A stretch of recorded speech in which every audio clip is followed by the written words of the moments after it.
Militer Rusia mengeliminir tim pengintai musuh di salah satu wilayah di pemukiman Donetsk Selatan.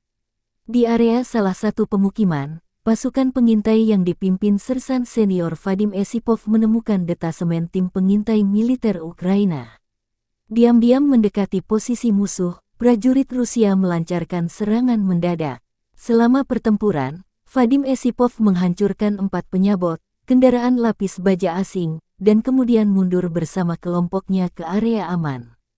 Tindakan berani dan profesional dari Sersan Senior Esipov memungkinkan untuk mencegah serangan terhadap posisi pasukan Rusia dan menyelamatkan nyawa prajurit. Demikian keterangan video dikutip Tribun Timur dari media resmi Kemenhan Rusia, tanggal 14 Desember.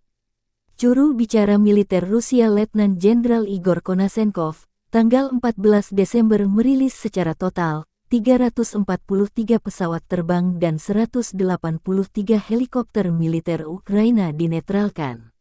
Termasuk 2.655 kendaraan udara tak berawak, 396 sistem rudal pertahanan udara, 7.087 tank dan kendaraan tempur lapis baja lainnya. Juga 930 kendaraan tempur yang dilengkapi dengan MLRS, 3.684 meriam dan mortir artileri lapangan, serta 7.582 unit militer khusus peralatan dihancurkan selama operasi militer khusus. Dari kubu Kiev, Kementerian Pertahanan Ukraina melansir sebanyak 500 tentara Rusia dinetralkan dalam 24 jam terakhir.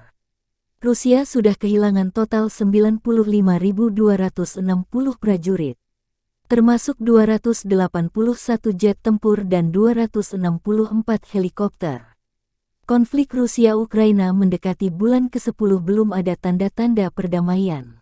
Presiden Ukraina Volodymyr Zelensky terus menggalang dukungan dan solidaritas negara-negara barat melawan Rusia.